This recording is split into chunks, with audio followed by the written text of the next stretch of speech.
Innal hamdalillah nahmaduhu wa nasta'inuhu wa nastaghfiruh wa na'udzu billahi min syururi anfusina wa min sayyiati a'malina. May yahdihillahu fala mudhillalah wa may yudlil fala hadiyalah. Asyhadu an la ilaha illallah wahdahu la syarikalah wa asyhadu anna Muhammadan 'abduhu wa rasuluh sallallahu alaihi wa ala alihi wa ashabihi wa man tabi'ahum bi ihsan ila yaumiddin, amma ba'd. Alhamdulillah, kembali kita di malam hari ini melanjutkan pembahasan zakat, dan insya Allah ini adalah pertemuan terakhir tentang kitabuz zakah, dan kita akan berpindah ke kitabuz siam, kitab pembahasan tentang berpuasa. Di malam ini setelah selesai dari sebelumnya, penulis menyampaikan kepada kita zakat harta dan zakat fitrah. Maka sekarang belum berpindah ke pembahasan golongan yang berhak menerima zakat. Golongan yang berhak menerima zakat. Kata Imam Al-Qadhi Abu Syuja' rahimahullahu ta'ala, faslun, pasal, wa tudfa'uz zakatu ilal asnafis samaniyah alladzina dzakarahumullahu ta'ala fi kitabih biqaulihi ta'ala innamas shadaqatu lil fuqara'i wal masakin wal 'amilina 'alaiha wal mu'allafati qulubuhum wa fir riqabi wal gharimina wa fi sabilillah wa banis sabil au ila man yujad minhum. Kata beliau rahimahullah, pasal wa tudfa'uz zakah. Zakat itu ditudfa, diserahkan, ilal asnafis samaniyah, kepada 7 golongan, kepada 8 golongan. Alladzina, yang dzakarahumullah, yang Allah sebutkan mereka fi kitabi, dalam kitabnya, yaitu di surah At-Taubah ayat 60. Kata Allah innama, pakai inna terus ada ma. Ini namanya pembatasan. Sungguh tiada lain. As-sadaqat, sedekah itu hanya. Jadi begitu maknanya. Lil fuqara, untuk orang fakir. Wal masakin, miskin.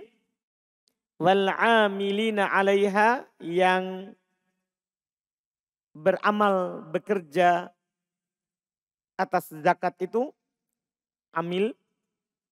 Wal mu'allafati qulubuhum, yang dilembutkan hati mereka.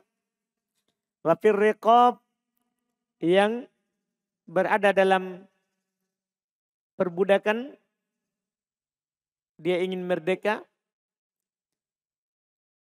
Wal gharimin, yang terlilit utang. Wa fi sabilillah, yang sedang berada di jalan Allah. Wa binis sabil, dan musafir. Ini 8 golongan. Au ilaman yujad minhum, atau kepada siapa yang dijumpai dari mereka, dari 8 itu. Artinya belum mengisyaratkan, boleh dibagi ke 8 dan boleh juga yang kita dapat di antara mereka. Ini adalah al-asnaf yang wajib diberikan, yang boleh diserahkan zakat padanya. Kalau pembahasan zakat sudah lewat kan, ada zakat harta, ada zakat fitrah. Ini yang diserahkan kepada 8 ini, apakah umum untuk semua zakat? yang telah lewat pembahasannya atau khusus untuk sebagian zakat? Sepakat para ulama kalau zakat harta, iya. Yang berhak menerimanya 8 ini. Kalau zakatnya zakat harta, maka yang berhak menerimanya adalah 8 ini. Itu disepakati, tidak ada silang pendapat. Kalau zakat harta. Zakat harta itu ternak, kambing, sapi, onta, pertanian, perdagangan, emas, perak, masuk di dalamnya uang rupiah. Itu disepakati, tidak ada silang pendapat. Yang berhak menerimanya 8. Bagaimana kalau zakat fitrah? Ini diperselisihkan. Ada 2 pendapat terkait dengan asnafnya, golongan yang berhak menerima zakat fitrah. Pendapat pertama, asnafnya adalah asnafnya zakat amwal. Yang berhak menerima zakat fitrah adalah yang berhak menerima zakat harta. Sama. Seperti yang disebutkan oleh penulis. Kan penulis setelah menyebutkan semuanya, belum sebutkan yang berhak menerima semua yang telah lewat. Ada 8 ini. Ini yang diisyaratkan, ini pendapat pertama. Dalilnya adalah ini ayat. Ini kan firman Allah, innamas shadaqat.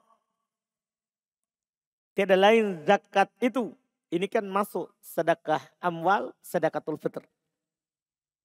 Masuk semuanya, kata mereka umum. Ulama lain lagi berpendapat, itu pendapat pertama tadi. Dengan dalil yang disebutkan. Pendapat kedua, tidak boleh mengeluarkan zakat fitrah. Kecuali pada miskin, hanya fukoro dan miskin saja. Tidak masuk di 8 golongan itu. Nah, zakat fitrah itu tidak dapat amil, tidak dikasih orang berutang, tidak dikasih musafir, tidak dikasih orang yang dilembutkan hatinya, tidak dikasih budak yang mau memerdekakan dirinya. Tidak. Tapi zakat fitrah katanya dikasih kepada orang miskin saja. Ya kalau dibilang miskin pasti fakir masuk. Karena sebentar kita akan bahas ciri miskin, ciri fakir. Ini pendapat dari sebagian ulama rahimahumullah. Alasan mereka adalah Nabi Shallallahu Alaihi Wasallam ketika menyebutkan zakat fitrah, ya, beliau katakan itu adalah tuhratan lis-shaim.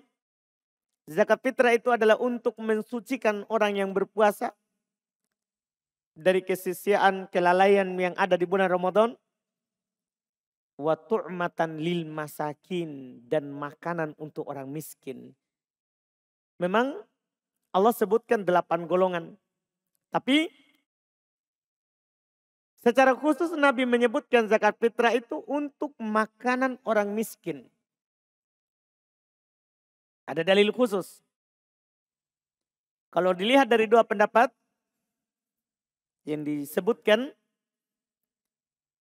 maka kita perlu melihat dalilnya. Pendapat pertama berdalil dengan ayat yang umum. Sementara pendapat yang kedua berdalil dengan hadis yang khusus. Maka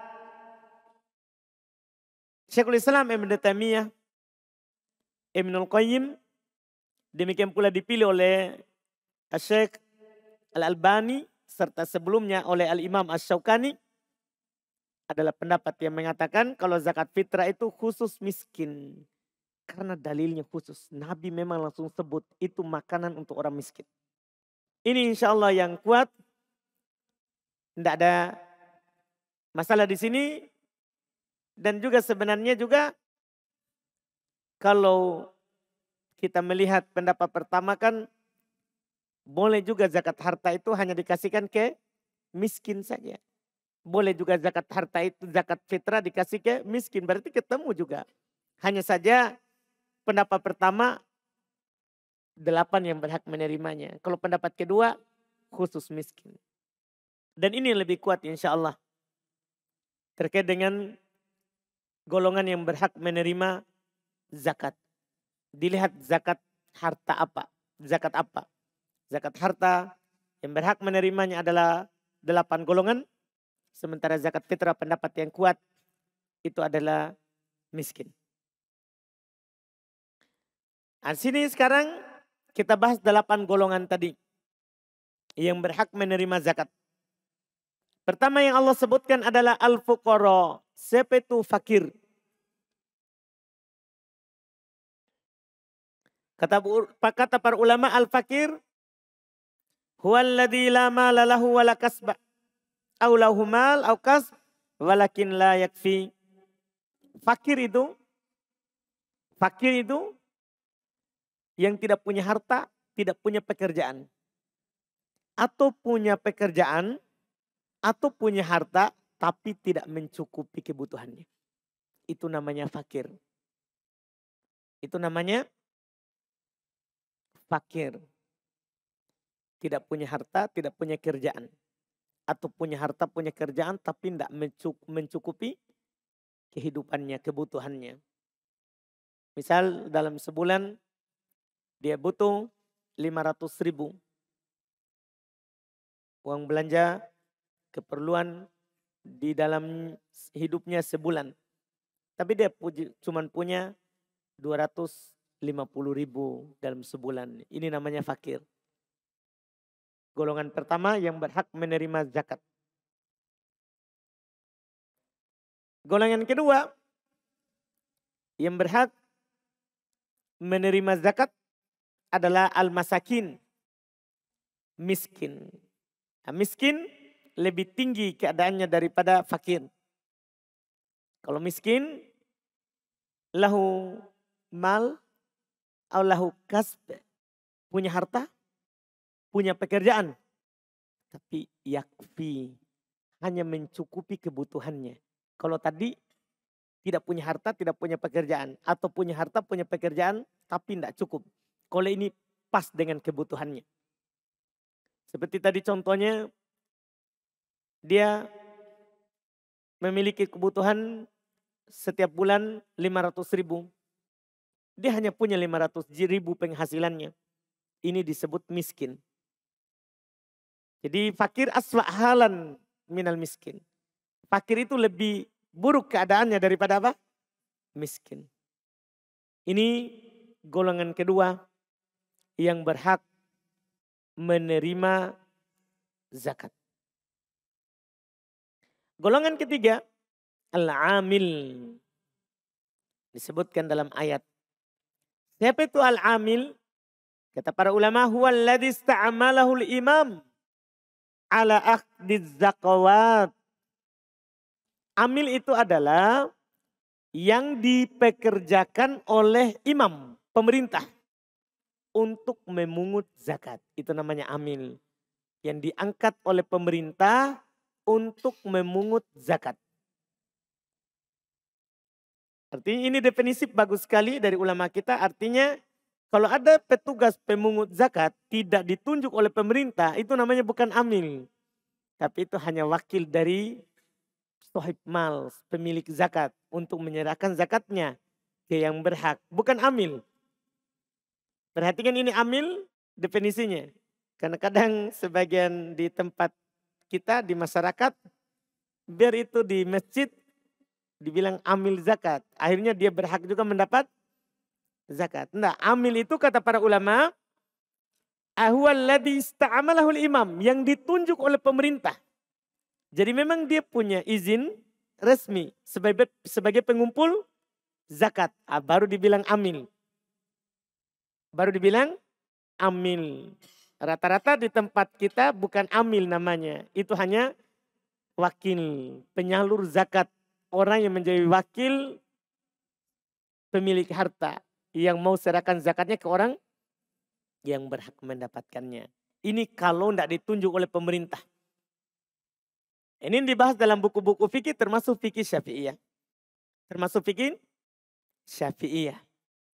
Ini amil tidak harus fakir, tidak harus miskin. Walaupun dia kaya, dia berhak mendapatkan bagian dari zakat. Kalau dia bekerja, dia petugas yang ditunjuk oleh pemerintah. Yang ditunjuk oleh pemerintah.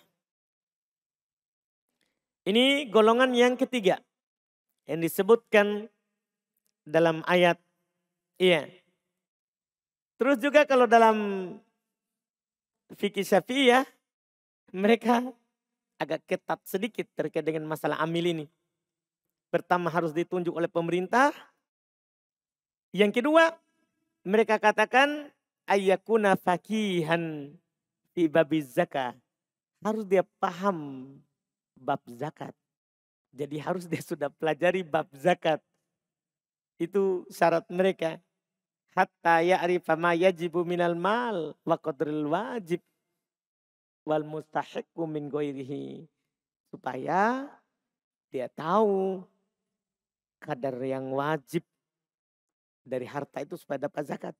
Dan sampai dia tagih zakatnya orang ternyata belum sampai nisab. Terus dia tidak tahu berapa yang harus dia tagih. Jadi dia harus tahu cara menghitung zakat.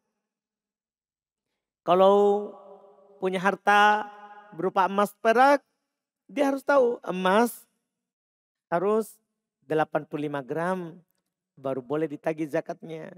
Terus dia yang ahli dalam membagi zakatnya karena si pemilik harta biasanya tidak tahu berapa yang harus dikeluarkan. Jadi dia yang hitung.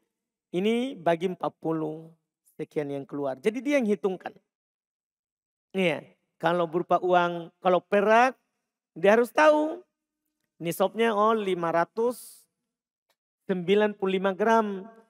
Nanti yang keluar adalah bagi 40. Dia bagikan punyanya orang. Hartanya itu, sekian zakatnya. Sekian zakatnya. Kalau dia punya kambing, dia tahu berapa yang wajib, berapa nisabnya. Onta, sapi, dia harus paham fikih zakat. Dia juga harus paham siapa yang berhak menerima. Jangan sampai karena kebodohannya terhadap fikih zakat, dia kasih amanah itu kepada yang tidak berhak menerimanya. Maka ini syarat dalam fikih Syafi'iyah. Mereka katakan ayyakuna faqihan fi babiz zakat. Harus dia faqih, paham bab zakat. Itu yang menjadi amil. Itu yang menjadi amil. Banyak di masjid-masjid hanya panitia masjid tidak pernah kaji masalah zakat. Langsung tunjuk dirinya sebagai apa? Amil, sehingga ya itu masalah. Banyak masalah dalam pembagian, banyak masalah dalam penagihan. Ini karena tidak punya fikih dalam bab zakat. Ini amil.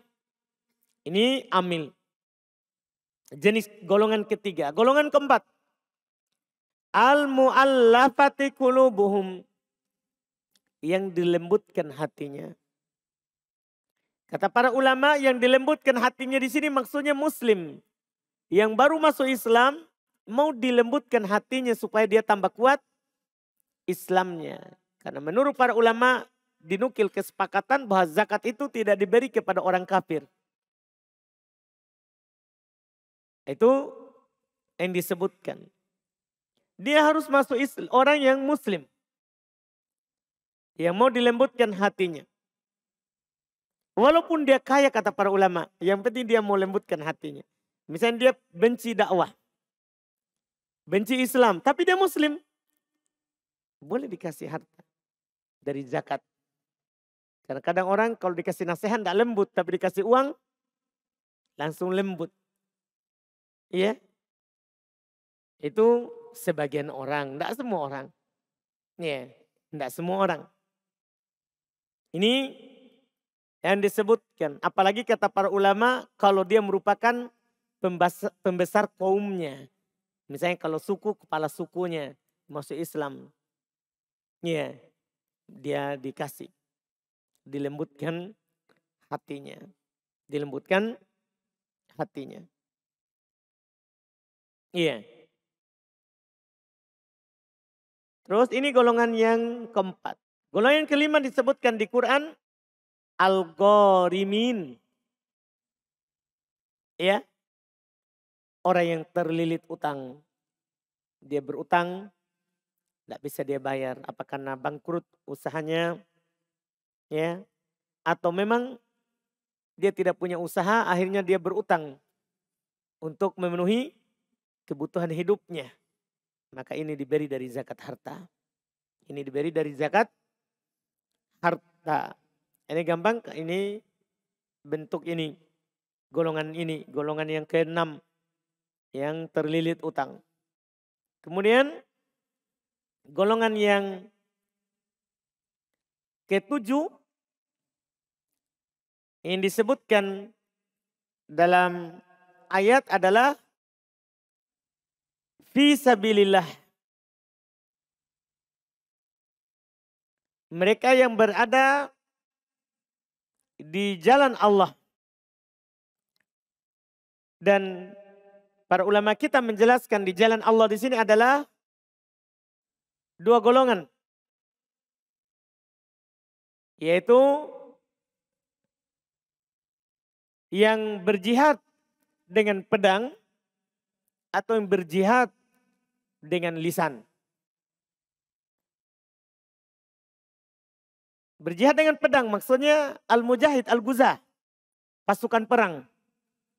Yang berjihad dengan lisan yaitu para penuntut ilmu dan juga ulama yang memang hidupnya mereka dia untuk ilmu, untuk menyampaikan ilmu dan belajar ilmu. Itu berhak mendapatkan zakat harta. Ya, walaupun kadang ini kita cuma menyampaikan fikihnya ya. Bukan berarti nanti dibilang oh ini supaya dia dikasih zakat. Bukan, ini fikihnya memang seperti itu. Bahwa para ulama menjelaskan bahwa fisabilillah itu dari dua golongan tadi. Al-Ghuzah, fisabilillah, tujahul adu, melawan musuh di jalan Allah. Kemudian yang kedua, yang berjihad dengan lisannya, dengan pulpennya atau dengan ucapannya. Dengan ucapannya. Karena Nabi SAW bahkan ayat di Al-Quran memang membagi dua. Allah isyaratkan dalam Al-Quran bahwa tidak boleh semuanya pergi berjihad. Perang. Harus ada sekelompok yang yatafaqahu fiddin. Yang belajar agama. Supaya kalau kembali itu yang berjihad, ada yang mengajarkan mereka ilmu. Ada yang mengajarkan mereka ilmu. Nah, dua golongan ini sama-sama mendapatkan zakat harta. Ini yang ketujuh. Yang terakhir yang kedelapan, ibnu sabil, anak jalanan. Bukan itu yang motor-motor di jalanan, bukan. Anak jalanan di sini adalah kata para ulama tafsir al-musafir. Al-musafir. Tapi kenapa dibilang anak jalanan? Kenapa dibilang anak jalanan? Kata para ulama limulazamatihis sabil. Karena dia selalu berada di jalan. Maka dibilang anak jalanan. Anak jalanan. Padahal yang diinginkan dengannya adalah al-musafir. Adalah al-musafir. Cuman dipersyaratkan safarnya itu bukan safar maksiat. Safarnya safar taat atau safar mubah. Bukan safar maksiat. Maksudnya bukan safarnya untuk pergi minum khamar ke kampung sebelah. Ya, untuk pergi berzina di negara sebelah misalnya. Bukan. Safarnya safar taat atau safar mubah. Safarnya safar taat atau safar mubah. Ini yang disebutkan. Dan ini golongan yang terakhir. Yang berhak menerima zakat. Cara memberikannya boleh zakat diberikan semua dibagi di 8 itu Boleh dibagi ke 8 itu langsung. Ada kita kasih amil, fakir, miskin, ibnu sabil, ya, al-ghorimin. Terus tadi ada yang lewat ya, wafir rikob. Golongan yang kelima ya, yang di ayat wafir rikob. Ya, wafir rikob di sini orang yang berada dalam perbudakan, maksudnya abad adalah al-mukatibun, al-mukatabun. Orang yang sudah tulis janji sama tuannya dengan dia bekerja untuk membebaskan dirinya. Maka boleh dibantu supaya dia segera membayar dirinya dari tuannya. Supaya jadi merdeka. Ini tadi yang luput. Cuman untuk masa kita sekarang ini tidak ada ini. Karena kita sekarang tidak ada budak. Jadi untuk masa sekarang ini berarti sisa 7. Paham kan? Karena budak tidak ada. Berarti sisa 7. Boleh dikasih dari 7 itu. Dibagi-bagi untuk 7 langsung. Karena budak tidak ada perbudakan. Atau boleh dikasih siapa saja yang didapati. Paham kan? Siapa saja yang didapati. Kan penulis bilang tadi. Setelah ayat. Au ilaman yujad minhum. Atau kepada siapa yang didapati dari mereka. Boleh kita kasih fakir saja. Boleh kita kasih miskin saja. Boleh kita kasih al-ghorimina saja. Misalnya utangnya kita punya zakat. Ya, 10 juta. Ada orang saudara kita terlilit utang 10 juta. Tidak mampu dia bayar. Boleh kita bayarkan. Kita kasih dari zakat harta. Boleh dikasih kepada ya fisabilillah. Boleh dikasih kepada ibnu sabil. Boleh. Jadi boleh dibagi-bagi dan boleh dikasih 1. Boleh dikasih 1 orang saja. Wala yaktasiru ala aqalli min salasatin min kulisim illal amil. Kemudian beliau berkata, katanya ndak boleh terbatas kepada lebih kurang dari 3. Artinya kalau penulis mempersyaratkan itu paling sedikitnya itu dikasih kepada 3 orang. Cuman ini ndak ada dalilnya. Tidak ada dalilnya. Karena Allah Subhanahu wa ta'ala menyebutkan di Quran tadi pakai waw. Waw itu adalah tidak memberikan faedah, harus berurut. Fakir dulu, baru miskin, tidak. Tidak memberikan juga faedah, bersamaan semuanya dikasih. Tidak ada, waw itu tidak memberikan faedah itu. Maknanya tidak menunjukkan berurut, tidak juga memberikan faedah tidak berurut, tidak juga memberikan faedah bersamaan semuanya. Tidak. Bebas. Cuman mereka pahami ini dari ucapan ayat. Firman Allah kan disebutkan lil fuqara jamak. Kan disebutkan dengan kata jamak. Paling sedikit jamak itu berapa? 3, itu kata mereka dalam pembahasan bahasa. Paling sedikit jamak itu 3 orang. Makanya mereka bilang paling sedikit dikasih berapa? 3 orang. Yang benarnya tidak. Ini cuma Allah sebutkan sifnya, asnafnya. Golongan yang berhak menerima. Bukan penentuan harus 3. Tidak ada. Tidak disebutkan. Apalagi jamak paling sedikit itu kan diperselisihkan. Ada juga mengatakan 2 paling sedikit. Ada juga mengatakan 3. Kalau jamak. Yang benarnya adalah ini ayat bukan menunjukkan bahwa paling sedikit 3 dikasih. Bukan. Ini menunjukkan bahwa inilah golongan yang berhak kita kasih. Yang berhak kita keluarkan zakat kita. Dan beliau katakan illal amil, kecuali amil. Katanya amil itu boleh hanya seorang yang dikasih.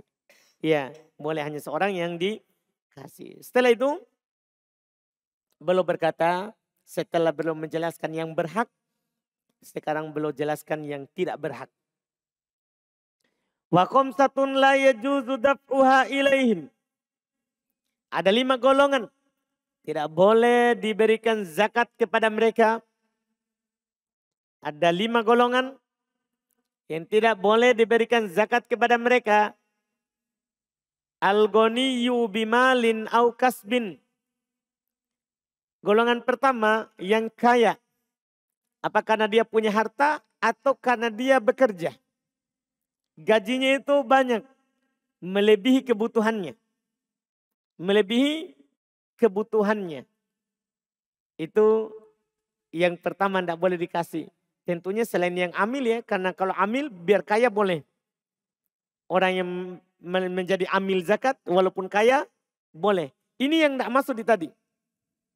Tidak masuk di 8 tadi kaya. Dengan harta atau dengan dia kerja. Yang kedua wala abdu. Seorang yang budak. Yang bukan mukatib tentunya. Bukan yang mau membebaskan dirinya dari tuannya. Bukan, yang budak dimiliki oleh tuannya. Wabanu Hashim, wabanul Muttalib. Keluarganya Hashim dari ya keturunan Nabi SAW. Dari Bani Hashim. Wabanul Muttalib. Tidak pula berhak menerima zakat. Banul Muttalib. Ini tentunya berdasarkan apa yang dikatakan oleh Nabi SAW. Inna hadi sodakoh. Ausakun nas. Wa innaha la tahillu li Muhammadin. Walali ali Muhammad. Zakat itu kotoran-kotoran manusia. Karena kan untuk mensucikan manusia. Tidak halal kata Nabi untuk Muhammad. Tidak halal pula untuk keluarganya Muhammad. Dan pernah ada satu kejadian. Bahwa Al-Hasan Ibn Ali, cucu beliau. Dia taruh kurma di mulutnya. Maka Nabi SAW mengeluarkannya dengan ya dari lidahnya. Dan beliau katakan, kih. Kita bilang, disuruh keluarkan. Supaya dia keluarkan lagi.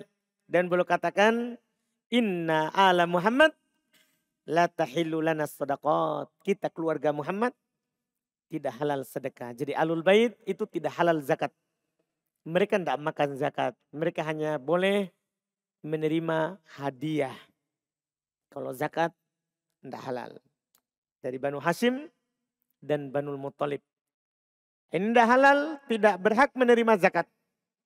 Wa man talzamul muzakki nafaqatuhu. Insyaallah.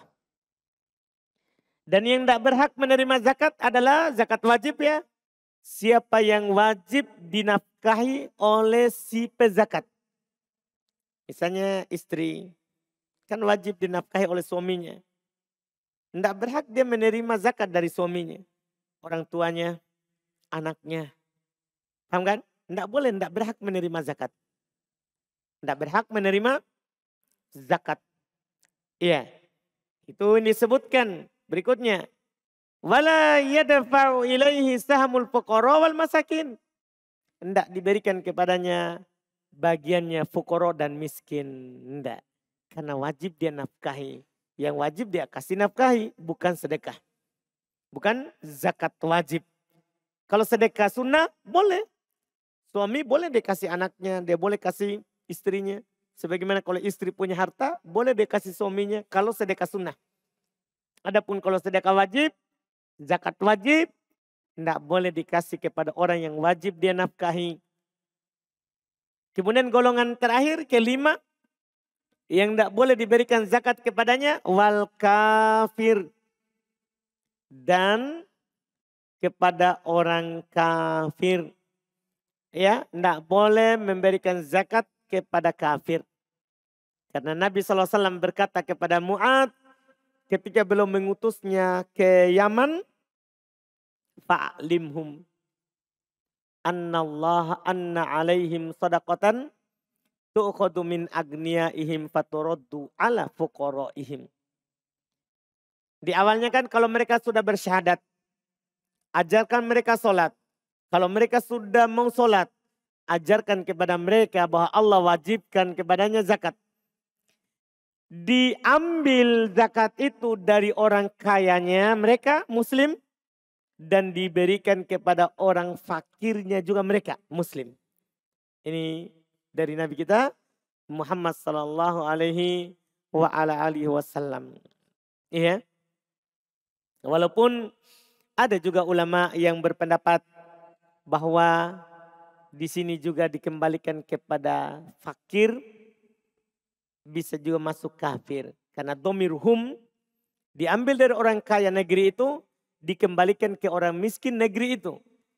Ini mencakup miskin yang kafir dan yang muslim. Ada juga yang berpendapat boleh. Ada juga yang berpendapat boleh. Kalau mau aman dari perselisihan, maka kita berpegang dengan yang muslim saja. Itu lebih aman. Itu lebih aman. Ini selesai yang belum sampaikan dalam kitab zakat.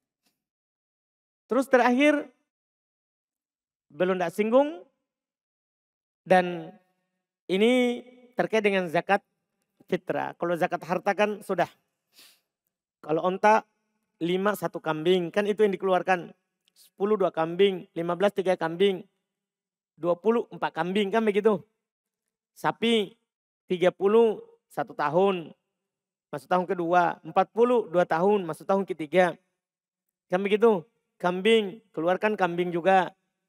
Iya, sudah disebutkan. Kalau perdagangan, keluarkan zakat berupa uang. Emas, keluarkan emas. Perak, keluarkan perak. Sekarang, zakat fitrah yang dikeluarkan apa?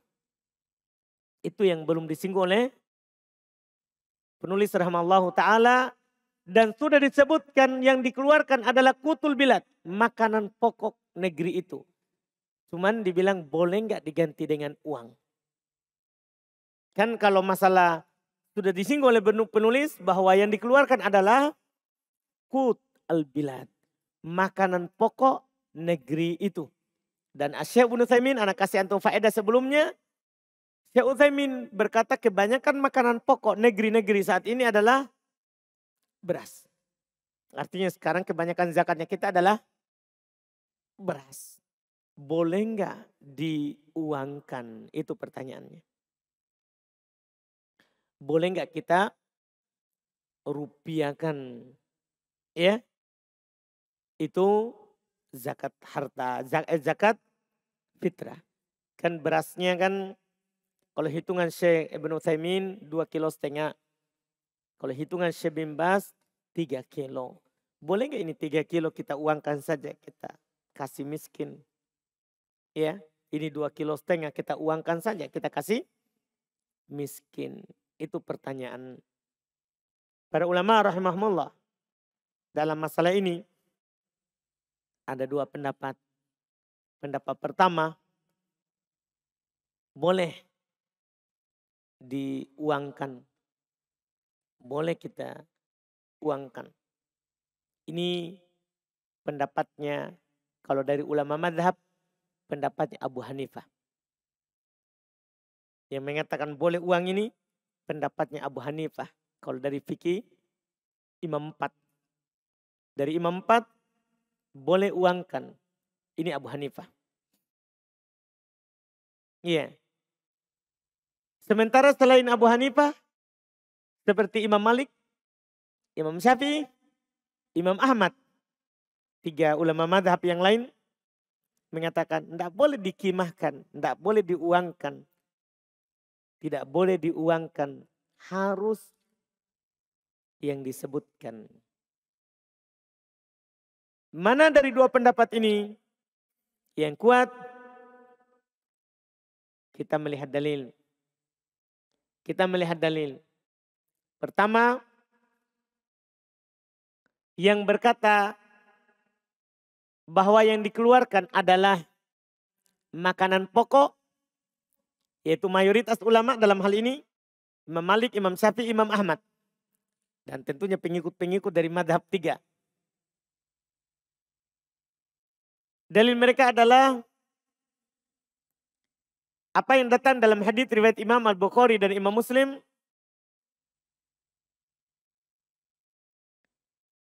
Dari Abu Sa'id Al-Khudri. Beliau berkata, kunna nu'tiha fi zamanin Nabi SAW so'an min ta'am. Masya Allah. Au so'an min tamar. Au so'an min syair. Au so'an min akid. Au so'an min zabib. kami mengeluarkan zakat fitrah di masa Nabi SAW satu sok dari makanan. Ini lafaz umum sekali, satu sok dari makanan. Ini harus antum perhatikan baik-baik, kan di sana ada orang mengatakan yang membenarkan bid'ahnya.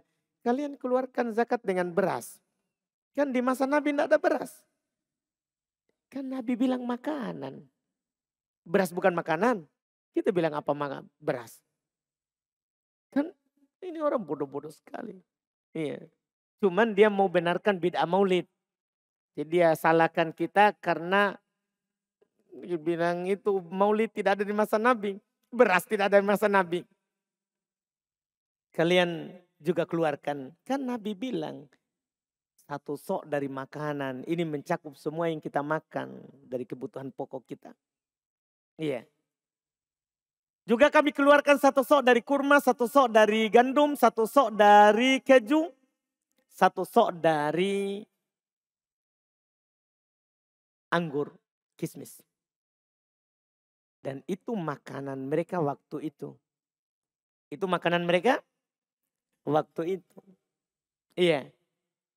Ini dalil mereka yang pertama. Ini dalil mereka yang pertama. Dalil mereka yang kedua adalah yang sabda Nabi SAW juga bahwa ya dikatakan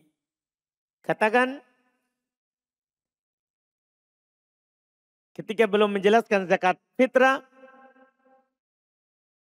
yang dikeluarkan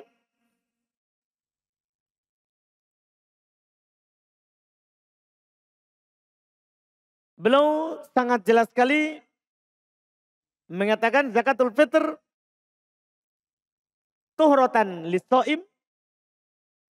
Zakat fitrah itu adalah untuk mensucikan orang yang berpuasa minal lagwi warrafas, dari kesia-siaan di saat bulan Ramadan, wa tu'matan lil masakin, dan sebagai makanan untuk orang miskin. Disebutkan makanan. Disebutkan apa? Makanan. Ini dalil pendapat mayoritas. Adapun Abu Hanifah beliau berdalil dengan ucapan sabda Nabi SAW, katanya agnuhum anit tawafi hadal yaum. Berikan kecukupan mereka supaya mereka tidak berkeliling meminta-minta di hari ini. Supaya mereka tidak berkeliling meminta-minta pada hari ini. Ya, berikan uang itu sudah mencukupkan mereka untuk meminta-minta dan berkeliling. Cuman dari mana kata uang? Anggaplah ini hadis dhaif. Ini hadis dhaif. Tapi anggaplah sahih. Anggaplah sahih. Maksudnya di sini adalah ini kan umum, berikan kecukupan mereka untuk hari ini supaya tidak berkeliling. Ya, yang diberikan yang Nabi suruh keluarkan, bukan yang lain. Yang diberikan adalah makanan yang Nabi suruh. Kan tidak harus uang yang dikasih supaya mereka tidak berkeliling. Kan kita arahkan ke yang Nabi perintahkan. Jadi pendapat yang kuat tentunya tidak diragukan, pendapat mayoritas. Adapun apa yang dikatakan oleh Abu Hanifah itu tidak kuat. Sudah dalil juga dhaif. Anggaplah sahih, itu tidak mengarah ke uang. Itu tidak mengarah ke uang. Tidak mengarah ke uang. Ini masalah yang sebelumnya belum disinggung. Terkait dengan apakah boleh kita ganti dengan yang lain. Sama juga dengan ketika zakat pertanian. Yang kita keluarkan itu hasil panennya. Bukan uangnya. Bukan uangnya. Salah kalau zakat pertanian kasih keluar uang. Kecuali memang kita berudzur untuk memecahnya. Seperti emas. Kita sudah punya emas. Tidak bisa kita pecah menjadi misalnya zakatnya sekarang 2 gram dari emas yang kita punya. Susah dipecah. Ini boleh dibeli emas lain untuk keluarkan zakatnya atau boleh dirupiahkan dan kita keluarkan zakat. Ini namanya karena udzur. Tidak bisa dipisah. Adapun yang bisa kita asalnya keluarkan apa yang diwajibkan. Apa yang diwajibkan. Ini selesai alhamdulillah, Masya Allah. Pembahasan zakat di pertemuan nanti. Berarti kita sudah masuk di pembahasan puasa. Insyaallah ta'ala. Alhamdulillah. Kita adzan dulu. Baru kita masuk di tanya jawab.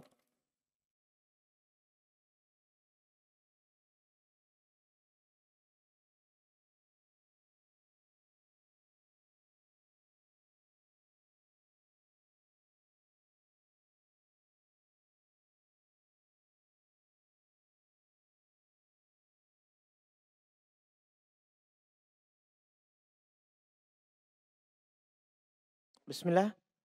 Kita masuk di tanya jawab. Sini ada beberapa pertanyaan. Silakan.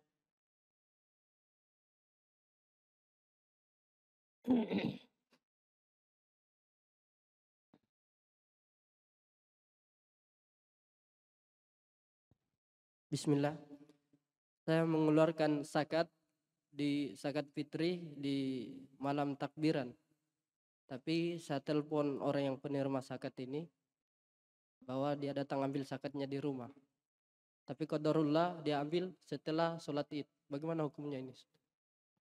Diambil Setelah sholat Id. kita sudah keluarkan. Nah, saya sudah telepon orang untuk datang ambil. Tapi qadarullah dia datang ambil nanti setelah sholat Id. Berarti kita belum serahkan. Enggak sah. Itu sedekah biasa. Walaupun sudah sepakat di awalnya. Itu dia, kan belum diserahkan. Kita baru kasih tahu, sini ambil zakat. Belum diserahkan, harus diserahkan. Baru dianggap sudah mengeluarkan zakat. Ya kan? Kemudian sini ada pertanyaan kertas.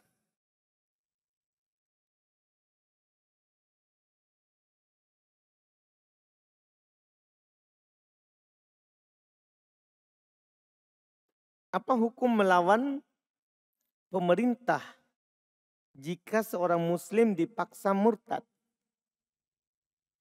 Ada nggak sih begitu? Iya. Ada kejadian. Tidak boleh asalnya orang melawan pemerintah. Iya. Kalau memang dia dipaksa murtad, kan boleh dia ucapkan kalimat murtad dengan keadaan hatinya tetap beriman. Dia tidak dianggap kafir kalau dipaksa. Kalau dia dipaksa. Jadi tidak ada jalan untuk melawan pemerintah. Kalau memang dipaksa untuk mengucapkan kekafiran, tidak apa-apa dia ucapkan. Tapi hatinya tenang dengan keimanan. Tidak boleh melawan pemerintah. Memberontak pada pemerintah itu tidak dibolehkan.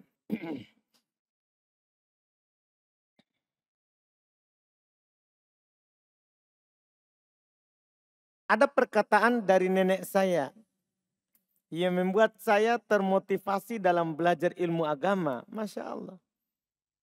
Saat rasa malas menimpa diriku, aku kembali mengingat ucapan tersebut yang membuatku ingin giat kembali dalam belajar. Apakah belum mendapatkan pahala disebabkan perkataannya itu? Iya. Penyebab kebaikan akan mendapatkan kebaikan seperti yang melakukannya. Tanpa mengurangi pahala pelakunya sedikit. Tanpa mengurangi pahala pelakunya sedikit pun.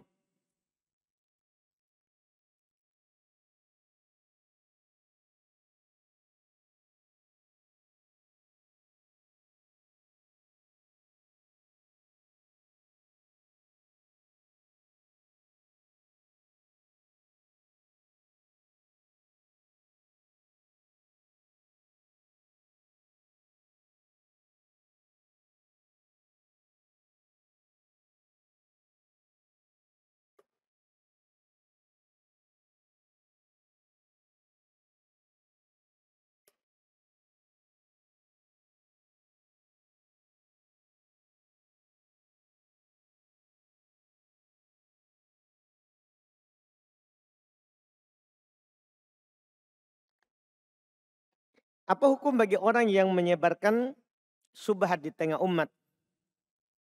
Iya, tidak boleh. Haram orang menyebarkan syubhat. Kan agama itu jelas. Agama itu jelas. Kata Nabi SAW, al halal bayyin wal haram bayyin. Halal itu jelas, haram itu jelas. Wa bainahuma umurun mustabihat. Di antara keduanya ada perkara yang samar. Ada perkara yang samar. Ya, terus Nabi jelaskan wa man taraka syubhat faqad bari'a bidinihi wa irdih. Siapa yang bebaskan dirinya dari syubhat, tak masuk, ya, maka dia telah bebaskan ya kehormatannya, agamanya dan kehormatannya. Tidak boleh seorang haram menyebarkan syubhat, kerancuan dalam agama di tengah umat.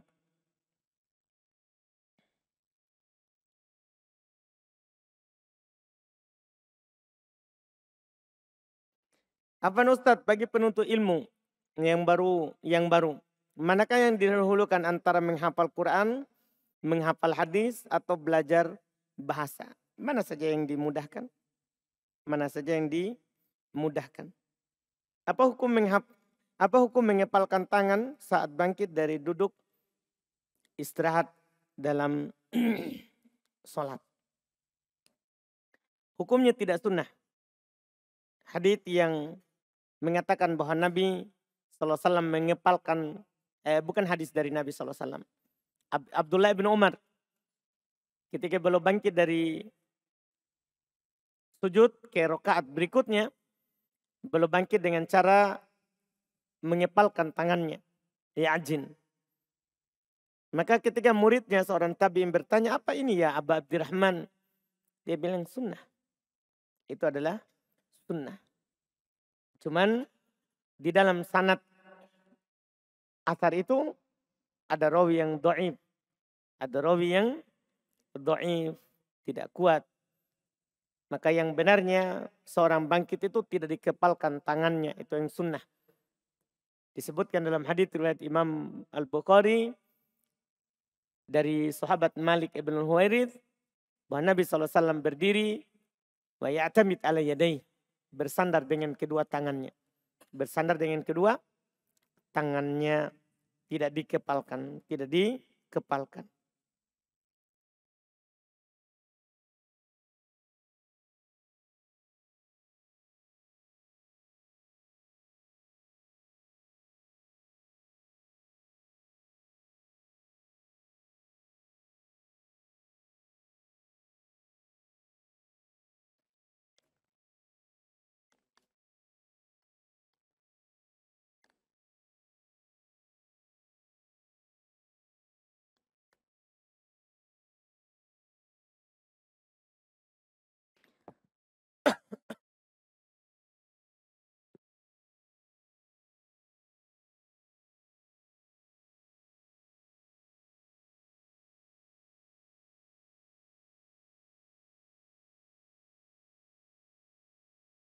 Mau bertanya Ustadz, di manakah batas Masjidil Haram yang di dalamnya dapat pahala 100.000 kali? Karena saya pernah mendengar batasannya itu di Tanah Haram. Memang ada dua pendapat terkait dengan batas Masjidil Haram. Ada mengatakan masjid itu ya yang ada tembok masjidnya terbangun. Dan halamannya itu namanya Masjidil Haram. Adapun keluar dari itu maka bukan lagi masjid. Ada juga mengatakan tidak. Masjidil Haram itu masuk semuanya batasan haram. Itu semua orang sholat di batasan haram yang penting masih dalam haram. Itu dianggap mendapatkan pahala tadi. Karena dalil mereka katanya ketika Nabi SAW melakukan Isra Mi'raj. Dia di perjalanan malam kan dari Masjidil Haram ke Masjidil Aqsa kemudian naik ke langit. Itu kan Allah berfirman subhanalladzi asra bi abdihi lailan minal masjidil haram ilal masjidil aqsa. Dari Masjidil Haram. Kata para ulama, Nabi tidak Isra Mi'raj start dari masjid, tidak. Nabi start dari rumah. Di perjalanan malam kan itu start dari rumah, bukan dari masjid. Tapi Allah katakan masjid. Itu menunjukkan kalau masih dalam haram, kata mereka apa? Masuk hal tersebut. Ya kalau untuk keluar dari silang pendapat itu baiknya kalau kita di masjid haram, sholat di masjid. Jangan sholat di hotel, jangan sholat di masjid selain Masjidil Haram. Karena keluar dari silang pendapat itu adalah aman, tenang hati. Kalau kita keluar dari silang pendapat. Iya, keluar dari silang pendapat. Cara membayar zakat pertanian jagung. Apakah boleh membayar dengan uang hasil penjualan jagung? Bisa dijelaskan kembali cara menghitung zakat pertanian? Kita sudah katakan tadi, kalau zakat pertanian yang dikeluarkan adalah yang dipertaniankan, yang ditanam. Kalau jagung yang dikeluarkan jagung. Kalau padi dikeluarkan padi. Kalau memang panennya sampai jadi beras dulu, bukan gabahnya, maka jadi beras dulu baru dikeluarkan. Baru dikeluarkan, bukan harganya. Bukan harganya. Iya, itu tentang itu. Kemudian jelaskan kembali perhitungannya. Perhitungannya kalau zakat pertanian tergantung. Kalau tak ada hujan atau pengairan gratis, maka 1/10 dari hasil yang kita panen yang dikeluarkan adalah 1/10 bagi 10. Misalnya 1 ton 1000 kilo. Maka yang dikeluarkan adalah 100 kilogram. 100 kilogram. Kita dapat 2000 kilogram. Ya, 2000 kilogram, 2 ton. Maka yang dikeluarkan adalah 200 kilogram. Itu kalau pengairan gratis atau tak ada hujan. Tapi jika kita pengairannya pakai biaya, maka 1/20. Dari hasil yang kita punya, kita bagi 20. Kita bagi 20. Setelah itu berapa hasilnya, maka itu yang dikeluarkan. Misalnya kita punya 1000 kilo, 1 ton. Tapi kita pakai biaya pengairan, pakai biaya untuk menaikkan airnya, menyiramnya, maka bagi 20, maka 1000 kilogram tadi itu yang dikeluarkan adalah 50 kilogram. 50 kilogram, setengah dari tada hujan. Setengah dari tada hujan, setengah dari air yang dipakai ya, yang gratis. Yang dipakai gratis, tidak pakai biaya, itu wallahualam.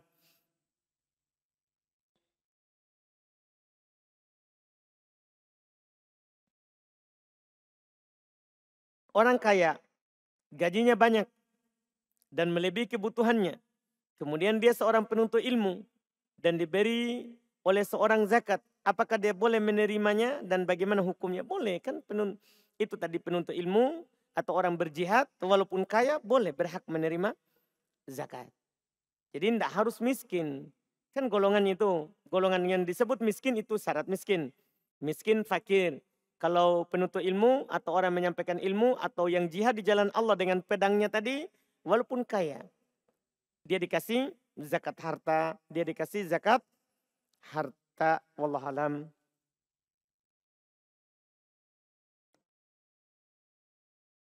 Cuman Masya Allah, Alhamdulillah dibilang ada penuntut ilmu yang gajinya banyak begitu. Ya, biasanya itu penuntut ilmu itu jarang yang kaya. Cuman siapa tahu, Alhamdulillah. Iya, karena kita mendapati juga banyak masyayikh yang kaya. Tapi mereka yang bantu temannya yang miskin. Iya, bantu temannya yang miskin dari para masyayikh yang lain. Seperti di Yaman ada masyayikh kaya. Banyak, ada syekh kaya, banyak hartanya, ada bisnis yang dia kelola. Dia yang bantu pondok-pondok masyayikh yang lain. Dia yang bantu pondok-pondok masyayikh yang lain. Tapi ada, alhamdulillah.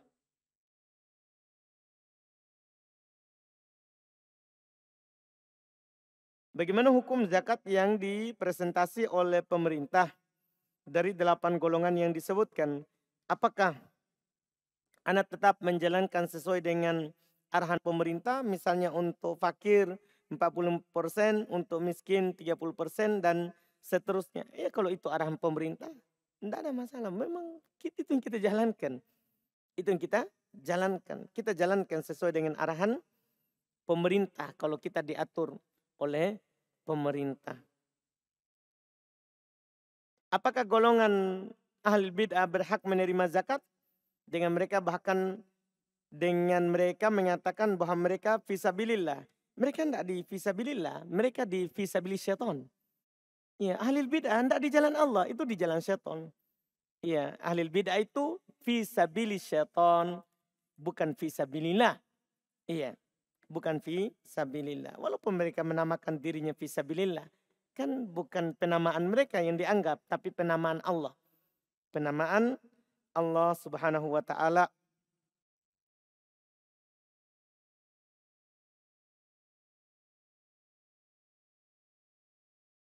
Terkait dengan keluarga Nabi yang tidak boleh menerima zakat. Apakah itu juga termasuk keturunannya yang sampai sekarang, dan apakah juga keturunannya yang sudah jauh? Misal Fulan bin Fulan bin Fulan bin Fulan bin Fulan bin Fulan bin Fulan, seterusnya sampai ke Nabi juga. Termasuk keturunan Nabi ya. Selama silsilahnya sampai ke Nabi SAW, maka dia tidak berhak menerima zakat. Ya, apakah dari keturunannya Fatimah dengan Ali atau yang lainnya, tidak berhak menerima zakat. Tidak berhak menerima zakat.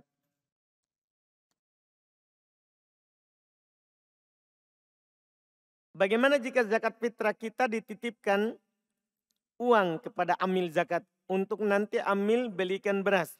Karena tadi Ustadz bilang tidak boleh zakat dengan uang. Ini terjadi karena kondisi kesibukan sehari-hari. Boleh kalau dititipkan jadi wakil. Cuman wakilnya ini harus amanah. Dia harus belikan beras sebelum keluar imam ke lapangan. Kapan imam sudah keluar, maka itu tidak terhitung lagi zakat untuk pemilik zakat. Maka ini adalah yang memegang amanah ini wakil dari pemilik harta atau pemilik zakat ketika dia diamanahkan. Ini tolong belikan saya beras misalnya di malam Id untuk dikeluarkan zakatnya. Harus dilakukan.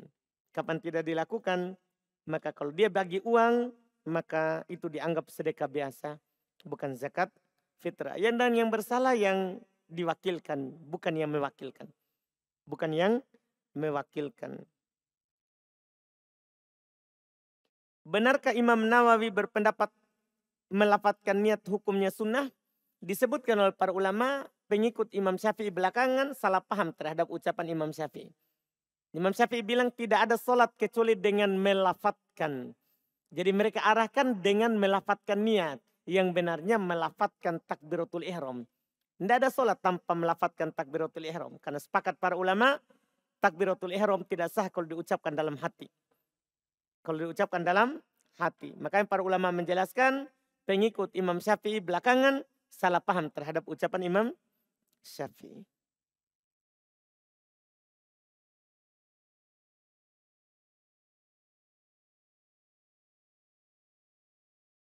Bagaimana menjelaskan kepada seorang yang berpendapat bahwa bolehnya melakukan amalan bid'ah dengan dalil hadis dhaif dalam kitab Fadail Amal. Karena Imam Nawawi mengatakan boleh melakukan amalan dengan hadis dhaif yang ada di kitab Fadail Amal. Ini Masya Allah, beraninya berdusta. Ini kitab Fadail Amal kapan dikarang? Kan yang mengarangnya adalah siapa? Yang mengarang kitab Fadail Amal. Pendirinya kan Jamaah Tabligh. Siapa namanya? Hmm? Hmm? Hmm? Hmm? Siapa? Hmm? Muhammad Ilyas Al-Kandahlawi. Orang India. Yang mengarang. Orang jauh sekali di masanya Imam Syafi'i, Imam Nawawi. Bisa dibilang Imam Nawawi bolehkan amal di kitab Fadail Amal. Gimana caranya? Kalau berbohong jangan tanggung-tanggung sedikit. Iya kan? Ini akan didustakan oleh sejarah. Ini akan didustakan oleh sejarah. Iya kan? Susah. Kalau orang bilang seperti Imam Nawawi katanya boleh melakukan amalan hadis doib yang ada di kitab Fadail Amal. Ia mengarangnya siapa? Kan yang mengarangnya adalah orang sesat. Pendirinya jamaah sesat. Kan begitu. Bisanya itu dibenarkan oleh Imam Nawawi. Yang imam sunnah. Tidak masuk di akal. Ini kalau ngomong yang jelas-jelas sedikit. Bolehkah seorang perempuan bersafar haji tanpa mahram? Dengan dalil para istri Rasulullah SAW pernah berhaji bersama Umar bin Khattab setelah Rasulullah SAW wafat. Memangnya dinukil tanpa mahram. Iya kan? Aisyah saja ketika ketika kan dia datang haji bersama Rasulullah haid. Mau ambil mikot lagi karena sudah masuk Mekah harus keluar lagi untuk tawaf. Kan disuruh antar dengan mahramnya Abdurrahman ibn Abi Bakar. Ini dinukil bilang Umar haji, istri Nabi haji bersama Umar. Apakah dipastikan tanpa mahram? Kan istri Nabi adalah apanya Umar? Kan anaknya Umar, Hafsah. Jadi kalau dia haji sama Umar, sama mahram enggak? Kan sama mahram. Terus Aisyah haji, apakah kita pastikan tanpa mahram? Kan tidak mungkin mereka beramal tidak beramal dengan hadis Nabi yang melarang bersafar tanpa mahram. Yang dekat saja dari Makkah tanah suci kan, untuk keluar ke batas suci, Nabi suruh temani Aisyah, ditemani oleh iparnya Nabi Abdurrahman ibn Abi Bakar. Gimana lagi kalau safarnya dari Madinah ke Makkah? Iya, kan tidak mungkin. Tidak mungkin. Iya, hal tersebut. Tanpa mahram. Tidak ada dalil di situ yang bilang tanpa mahram. Apa hukum perbudakan telah dihapus hukumnya dalam Islam di zaman ini? Ya, telah dihapus perbudakan. Anda pernah mendengar tentang zakat profesi. Apakah benar hal tersebut zakat profesi?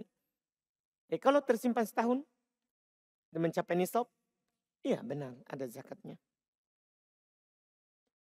Menceritakan aib seorang kepada orang yang tidak mengenalnya. Apakah termasuk ghibah seperti dalam hadis dikruka akhwaka bima yakro? Iya jelas. Walaupun tidak dikenal kan. Kalau saudara tak tahu dia benci, dia tidak suka. Ya sama. Itu namanya juga apa? Ghibah walaupun dia tidak mengenalnya. Apa perbedaan amil dan wakil? Selain pemerintah atau tidak diperintah oleh pemerintah. Bedanya kalau amil tadi, amil itu ditunjuk oleh pemerintah. Kalau wakil hanya diwakilkan untuk menyalurkan zakat.